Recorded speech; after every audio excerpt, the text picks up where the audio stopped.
Let's go get them.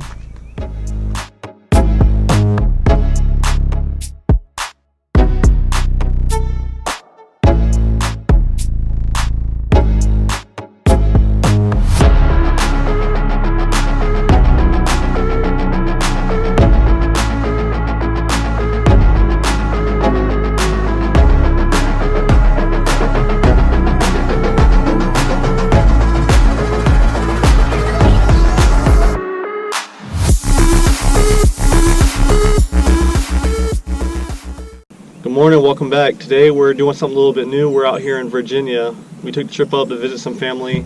I actually thought the Potomac tournament was the following weekend, but I had my schedule messed up, so we missed that one. But we're here in Virginia. We're on the Occoquan Reservoir, and we're going to try to catch some bass. It's something new to me. I've never really bass fished in Virginia. When I was in the military, I was stationed in Maryland, and I fished for a lot of striper, but I've never really bass fished in this area, so something new. Different type of lake than anything I fish in Florida. Gonna be a learning experience. Hopefully we can get on them. The weather's been pretty chilly up here. I guess I got spoiled living in Florida. It's been 30 and 40s, so not really liking the cold. We'll see how it affects the fishing, but I hope you guys enjoy. See you guys in a little bit.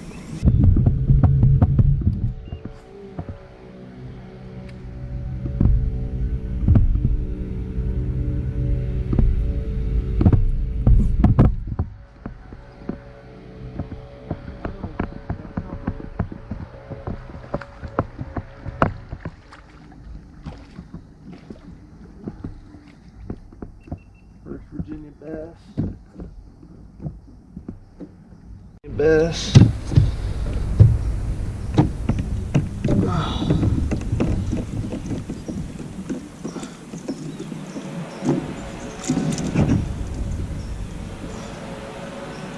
Watch out, these hooks will get in your hand.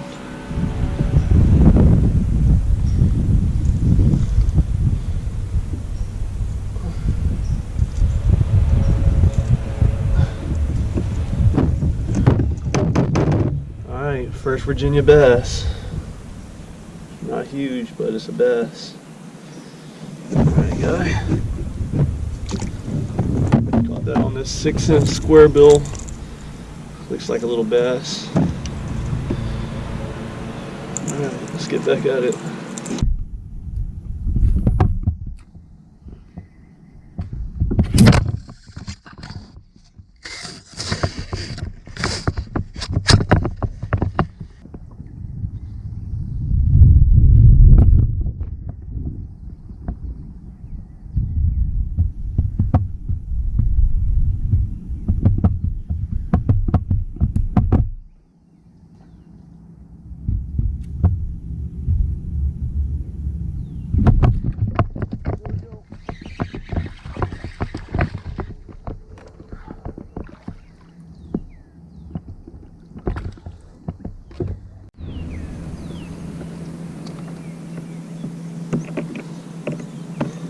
Number 2.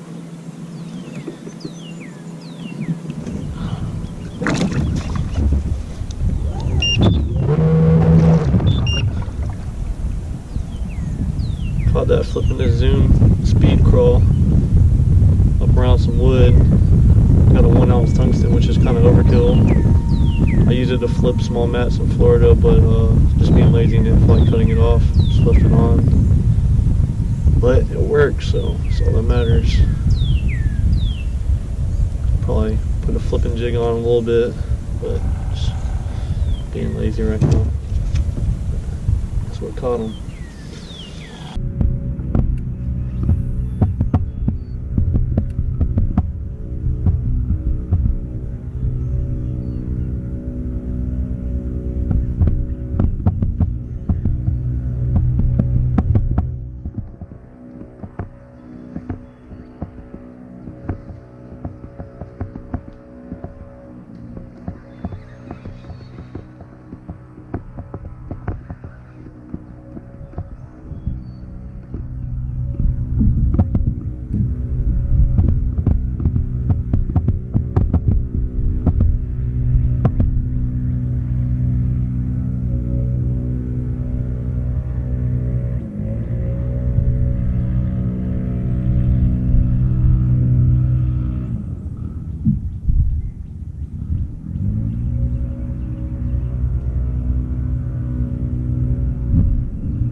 cleaned up the lure a little bit. 110 club. I haven't heard much about it, but it looks like a really good jerkbait. Let me know in the comments if y'all think that's a good bait or not. I'm sure it'll work though. Alright guys, while we're out here and we don't have any real obligation, just show you guys my lure setup real quick. My lure storage. I have a lure lock box, and it's sticky, so the holes on my lures, they don't fall out. And I have my top water lures here, and then I have let me see here, square bills and cranks here, and they don't, as you can see, they don't fall out. And then I have like jerk baits and lipless cranks in there. And anyways, I can throw all my lures in here and have them in one place. It actually pulls a lot more than most tackle boxes, and I can slide it right up under my seat. And after the tournament, when you're tired and ready to get on the road, you can throw a lot of the lures in there and they'll just stick and they won't fall out. And then when you get home, you can organize them. But this is what I usually use to store up my lures, and it's a really good box to have if you're fishing out of a kayak. And it stows under my seat very well. I think it's a pretty cool thing to have.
There we go. Alright. We made it off the water. Overall, we had a decent day, caught a few fish. It was just nice to be able to get out there and relax and enjoy the scenery. I learned a lot of new things fishing a new lake in a new state, something completely different than what I usually do, and I'm trying to broaden my horizons fishing wise, just in case I have a tournament up north somewhere or just something different. I have a different skill set, or I learned something here that I may be able to use somewhere else. So it's always fun out on the kayak fishing. I had a really good time. If you haven't already, please like and subscribe. We got some cool stuff coming up. We're going up to Maine soon, and we're going to do some pre-fishing on Lake Messalonskee for the KBF. We have the KBF tournament on Messalonskee, and it's going to be a completely different state on a new lake and complete opposite ends of the country. And we're going to try to catch some bass up there. And I work hard to try to improve my videos. And, every day I'm learning something new and I'm trying to get better. Thanks for watching, and we'll catch you on the next one.